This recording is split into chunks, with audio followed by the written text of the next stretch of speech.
ಯಾಕ್ರೋ ಹೋಗಿದ್ದೀರಾ? ಈ ಬೇವರ್ಸಿ ನನ್ನ ಮಕ್ಕಳಿಗೆ ಹೋಗಿರಿ. ರಾಜಕೀಯ ನನಗೆ ಬೇಡ ಬೇಡ ಅಂತ ಪಡ್ಕೊಂಡೆ. ನೆಮ್ಮದಿಯಾಗಿ ಗ್ರಾನೈಟ್ ಬಿಸ್ನೆಸ್ ಮಾಡ್ಕೊಂಡಿದ್ದ ನನ್ನ ಮಹಾತ್ಮ ಗಾಂಧಿ ಮಾಡ್ತೀನಿ, ನೆಹರು ಮಾಡ್ತೀನಿ ಅಂತ ಈ ದರಿದ್ರ ರಾಜಕೀಯಕ್ಕೆ ತಂದ್ರಿ. ನೀವು ಹೇಳ್ದಾಗೆಲ್ಲ ಕುಣಿದಿದ್ದಕ್ಕೆ ಈಗೇನಾಯ್ತು? 3 ಎಲೆಕ್ಷನ್ ನಿಂದ ಒಂದೇ ಒಂದು MLA ಸೀಟ್ನು ಗೆಲ್ಸೋಕಾಗ್ಲಿಲ್ಲ. ಎಂಡ ರೊಕ್ಕ ತೋರ್ಸಿದ್ರು ಓಟ್ ಹಾಕಕ್ಕಲ್ಲ ಎಂದೋ ಹೊಂಟೋಯ್ತು. ಮನೆಗೊಬ್ರಿಗೆ ಗೌರ್ಮೆಂಟ್ ಕೆಲಸ ಕೊಡ್ತೀನಿ ಅಂದ್ರು ಓಟ್ ಹಾಕಲ್ಲ ಅಂತಾರೆ. ಅದಕ್ಕೆ ಪ್ರಾಕ್ಸಿ ಓಟ್ ಹಾಕ್ಸೋಣ ಅಂತಂದ್ರೆ ಆ ಶೇಷಣ್ಣ ಬೇರೆ ಅದೇನೋ ಫೋಟೋ ಗೀಟೋ ಅಂತ ಏನೇನೋ ಮಾಡ್ಬಿಟ್ಟವನೇ. ಇವತ್ತು ಸ್ಟೇಟ್ ನಿಂದ ಸೆಂಟ್ರಲ್ ವರ್ಗು ಯಾವ್ಯಾವ ರಾಜಕಾರಣಿ ಏನೇನ್ ಮಾಡ್ದ, ಎಷ್ಟೆಷ್ಟು ಲೂಟಿ ಮಾಡ್ದ ಅಂತ ಜನಗಳಿಗೆ ಗೊತ್ತಾಗ್ತಾ ಇದ್ರೆ ನಾವು ಓಟ್ ಕೇಳಕ್ ಹೋದಾಗ ಯಾವನೇ ಓಟ್ ಹಾಕ್ತಾನೆ? ಇವತ್ತಿನ ರಾಜಕೀಯದಲ್ಲಿ ಒಬ್ಬ ರಾಜಕಾರಣಿ ನಿಯತ್ತಾಗಿ ದುಡಿತಿದ್ದೀನಿ ಅಂತ ಹೇಳ್ರಯ್ಯ, ಅವ್ರ ಕಾಲ್ ಕೆಳಗೆ ನುಗ್ಗಿ ಬಿಡ್ತೀನಿ. ನಮಸ್ಕಾರ ಸರ್. ವಿಶ್ವ, ಏನಿಷ್ಟು ದೂರ? ಗಾಡಿ ರೆಡಿ ಆಯ್ತು, ಡೆಲಿವರಿ ಕೊಟ್ಟು ಹೋಗೋಣ ಅಂತ ಬಂದೆ. ಹಾ, ಕುಮಾರ್ ಥ್ಯಾಂಕ್ ಯು. ಬರ್ತೀನಿ ಸರ್. ಅಣ್ಣು, ಈ ಹುಡುಗ ನಿನ್ ಗೊತ್ತಾ? ಅಯ್ಯ ನಿನ್ ಮನೆ ಕಾಯವಾಗ ಹೋಗ. ಹಂಗಲ್ಲಣ್ಣು, ಈ ಹುಡುಗ ಮೊದ್ಲೇ ಗೊತ್ತಿತ್ತು ಅಂತ ಹೇಳಿದ್ರೆ ಮೊದಲನೇ ಎಲೆಕ್ಷನ್ ಅಲ್ಲೇ ಭಾರಿ ಮೆಜಾರಿಟಿನಲ್ಲಿ ಗೆಲ್ಸಿ ಇಷ್ಟೊತ್ತಿಗೆ ವಿಧಾನಸೌಧದ ಮೆಟ್ಲು ಹತ್ತಿಸ್ಬಿಡ್ತಾ ಇದ್ದೆ. ಏನ್ ಬೊಗಳ್ತಾ ಇದೀಯಾ? ಹೌದಣ್ಣ, ಅವನು ಏರಿಯಾಗೆ ತುಂಬಾ ಬೇಕಾದವನು. ಅವನ ಮಾತು ಅಂದ್ರೆ ವೇದವಾಕ್ಯ. ಅವನು ಮನಸ್ಸು ಮಾಡಿದ್ರೆ ತಿರ್ಪೆ ಎತ್ತೊಂದ್ ಬೇಕಾದ್ರೂ ನಿಲ್ಸಿ ಗೆಲ್ಸ್ಬಿಡ್ತಾನೆ. ಅವನೇನಾದ್ರೂ ನಿನ್ ಸಪೋರ್ಟ್ ಮಾಡ್ದ ಅನ್ಕೋ, ನಿನ್ ಎಷ್ಟೋ ವರ್ಷದ ಕನಸು ನಾಳೆನೆ ನನಸಾಗುತ್ತೆ. ಇವನು ಹೇಳ್ತಾ ಇರೋದು ನಮ್ಮ ಮೌನಾಣೆಗೂ ಸತ್ಯ. ಅವನ್ನೇನಾದ್ರೂ ನೀನು ಒಪ್ಪಿಸ್ಬಿಟ್ಟ ಅಂತ ಅಂದ್ರೆ ಸಾಕ್ಷಾತ್ ಶ್ರೀರಾಮಚಂದ್ರನೇ ಆಪೋಸಿಷನ್ ಆಗಿ ಬಂದು ನಿಂತ್ರು ಅವನು ಠೇವಣಿ ಕಳ್ಕೊಳ್ಳೋದಂತೂ ಗ್ಯಾರಂಟಿ. ಒಂದು ವೇಳೆ ನೀವ್ ಹೇಳೋ ಮಾತು ಸುಳ್ಳಾದ್ರೆ? ಹಂಗೇನಾದ್ರೂ ಆದ್ರೆ ಅವನ್ ನಾನು ಈ ಜನ್ಮದಲ್ಲಿ ರಾಜಕೀಯದ ವಿಷಯನೇ ಮಾತಾಡೋದಿಲ್ಲ ಕಣಣ್ಣ. ನಿಮ್ ಬಯಕೆ ಏನಿರಬಹುದು, ನನ್ನ ಮಗ ರಾಜಕೀಯ ಕಿಳಿಯೋದು ನನಗಿಷ್ಟ ಇಲ್ಲ. ನೀವು ದೊಡ್ಡವರು, ಅನುಭವಸ್ಥರು, ನೀವೇ ಈ ರೀತಿ ಹೇಳಿದ್ರೆ ಹೇಗೆ? ಇದರಿಂದ ಮುಂದೆ ನಿಮ್ಮ ಮಗನ ಭವಿಷ್ಯಕ್ಕೆ ಅನುಕೂಲ ಆಗತ್ತೆ. ನನ್ನ ಮಗನ ಭವಿಷ್ಯ ಹಾಗೆ ರೂಪಿಸ್ಬೇಕು ಅಂತ ನನಗ್ ಗೊತ್ತು. ಅದನ್ನ ನಿಮ್ಮಿಂದ ಕಲಿಬೇಕಾಗಿಲ್ಲ. ವಿಶ್ವ, ಕ್ಷಮಿಸಿ ಸರ್, ನಮ್ಮ ತಂದೆಗೆ ವಿರುದ್ಧ ಹೋಗಕ್ಕೆ ನನಗಿಷ್ಟ ಇಲ್ಲ. ಇದುವರೆಗೂ ಗೊತ್ತಿರೋ ಹುಡುಗ ಅಂತ ಬೆಲೆ ಕೊಟ್ಟೆ. ಯೋಚನೆ ಮಾಡು, ನಿನ್ನ ಪಡ್ಕೊಳ್ಳಕ್ಕೆ ನಾನು ಏನು ಬೇಕಾದ್ರೂ ಮಾಡ್ತೀನಿ. ನನಗೆ ನಿಮ್ಮ ಮೇಲೆ ಗೌರವ ಇದೆ, ದಯವಿಟ್ಟು ಅದನ್ನ ಕೆಡಿಸ್ಕೊಬೇಡಿ. ನಾನು ನಮ್ಮ ತಂದೆ ವಿರುದ್ಧವಾಗಿ ಯಾವತ್ತೂ ಹೋಗೋದಿಲ್ಲ. ಹೆಚ್ಚಿಗೆ ಮಾತ್ಬೇಡ, ದಯವಿಟ್ಟು ಹೊರಟೋಗಿ. ನನ್ನ ವಿಷಯ ನಿನಗಿನ್ನೂ ಗೊತ್ತಿಲ್ಲ. ನನಗೆ ಬೇಕಾದನ್ನ ಎಷ್ಟೇ ಕಷ್ಟ ಆದ್ರೂ ಪಡ್ಕೋತೀನಿ. ನನಗೆ ನೀನ್ ಬೇಕು. ನಿನಗೇನು ಬೇಕು ಕೇಳು. ಹಣ, ಆಸ್ತಿ, ಕಾರು, ಬಂಗ್ಲೆ, ಅಂತಸ್ತು. ಕಣ್ಣು ಮುಚ್ಚಿ ಕಣ್ಣು ಬಿಡೋ ಅಷ್ಟರಲ್ಲಿ ನಿನ್ನ ಕಾಲ ಹತ್ರ ಬಿದ್ದಿರುತ್ತೆ. ಕೇಳೋ, ನಿನಗೇನು ಬೇಕು ಕೇಳೋ. ಹೇಳೋ, ನಿನ್ನ ರೇಟ್ ಎಷ್ಟು ಹೇಳೋ. ಏಯ್, ನನ್ನ ರೇಟ್ ಫಿಕ್ಸ್ ಮಾಡೋದಕ್ಕೆ ನೀನು ಯಾರು? ನನ್ನ ಬೆಲೆ ಕಟ್ಟ ಯೋಗ್ಯತೆ ಇದೆಯೋ ನಿನಗೆ? 3 ವರ್ಷ ಎಲೆಕ್ಷನ್ ನಿಂತ್ಕೊಂಡಿಲ್ಲ, ಯಾವ ಜನ ಅದು ಓಟ್ ಹಾಕಿದ್ರ? ಹಾಕಿಲ್ಲ. ಅವ್ರಿಗಳಿಗೂ ಗೊತ್ತು ಕಣೋ, ನೀನೊಬ್ಬ ಲುಚ್ಚ, ಲಫಂಗ, ಗುಂಡ ಅಂತ. ಜನಗಳ ಸೇವೆ ಮಾಡೋದಕ್ಕೆ ರಾಜಕಾರಣ ಆಗ್ಬೇಕಾ? ಒಬ್ಬ ಮಾಮೂಲಿ ಮನುಷ್ಯಾಗೂ ಮಾಡ್ಬೋದು, ಆದ್ರೆ ನಿಮ್ಮಂತವ್ರು ಮಾಡಲ್ಲ. ಯಾಕೆ ಹೇಳು? ನಿಮ್ಮಂತವ್ರು ರಾಜಕೀಯಕ್ಕೆ ಬರೋದು ಶೋಕಿ ಮಾಡೋದಕ್ಕೆ, ಜನಗಳನ್ನ ಕೊಳ್ಳೆ ಹೊಡೋದಕ್ಕೆ. ನಿಮ್ಗಳ ಸ್ವಾರ್ಥಕ್ಕೋಸ್ಕರ ಪವಿತ್ರವಾದ ರಾಜಕೀಯ ಬಲಿ ಕೊಡ್ತೀರಾ? ಏನೋ ಇದುವರೆಗೂ ದೊಡ್ಡ ಮನುಷ್ಯದ ಮರ್ಯಾದೆ ಕೊಡ್ತಿದ್ರೆ ಬಾಯ್ ಬದ ಮಾತಾಡ್ತೀಯ. ಹೋಗ ಅವ್ರಿಗೆ. ವಿಶ್ವ, ವಿಶ್ವ,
Stupid.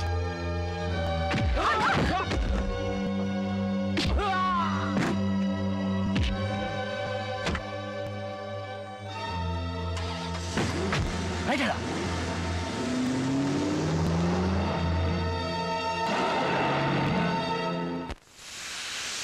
ಜನಗಳು ವಾಸ ಮಾಡಕ್ ಯೋಗ್ಯವಾದ ಜಾಗನ ಇದು? ಕಾಲಿಡ್ತಿದ್ದ ಹಾಗೆ ಚಾಕು ಚೂರಿ ಚೈನು. ಅಬ್ಬಬ್ಬಬ್ಬ, ನಾಗರಿಕತೆ ಅನ್ನೋದೇ ಬೇಡವಾ? Uneducateds, uncultured people. ಒಬ್ಬ ಅಷ್ಟೊಂದು ಜನಕ್ಕೆ ಹೊಡಿತಾ ಇದ್ರೆ ಅದನ್ನ ಹಲ್ಕಿಕೊಂಡು ನೋಡೋದಕ್ಕೆ 101 ಜನ. ಒಬ್ಬರಾದ್ರೂ ಬಿಡಿಸೋದ್ ಬೇಡವಾ? ಮನೆ ಹುಡ್ಕೋಕ್ ಮುಂಚೆ ನಾವಿಲ್ಲಿರೋಕ್ ಸಾಧ್ಯನಾ ಅಂತ ಯೋಚನೆನಾದ್ರೂ ಮಾಡೋದ್ ಬೇಡವಾ ನೀವು? ಉಷಾ, ಏನಿದು? ನಾನು ಆಗ್ಲಿಂದ ನೋಡ್ತಾನೆ ಇದ್ದೀನಿ. ನಿಮ್ಮ ಅಪ್ಪನ ಮೇಲೆ ಹಾಕೋಗಾಡ್ತಿದ್ಯಲ್ಲ. ಇನ್ನೇನ್ ಮಮ್ಮಿ, ನಮಗೂ 2 ಹೆಣ್ಮಕ್ಳಿದ್ದಾರೆ. ಇಂಥ ವಾತಾವರಣ ಮಕ್ಕಳ ಭವಿಷ್ಯದ ಮೇಲೆ ಎಂಥ ಪರಿಣಾಮ ಬೀರಬಹುದು ಅಂತ ಯೋಚನೆ ಮಾಡೋ ಶಕ್ತಿ ಡ್ಯಾಡಿಗಿಲ್ಲ. ಇವರೇ ತಿಳಿ ಹೇಳೋ ವಿವೇಕ ನಿನಗಿಲ್ಲ. ನಿಮ್ಮ ಓಬಿ ರಾಯನ್ ಕಾಲದ ವರ್ತನೆಯಿಂದ ನಾವು ನರಕ ಯಾತನೆ ಅನುಭವಿಸ್ಬೇಕಾಗತ್ತೆ. ಈಗ್ಲೇ ಹೀಗೆ, ಮುಂದೆ ಇನ್ ಹೇಗೋ?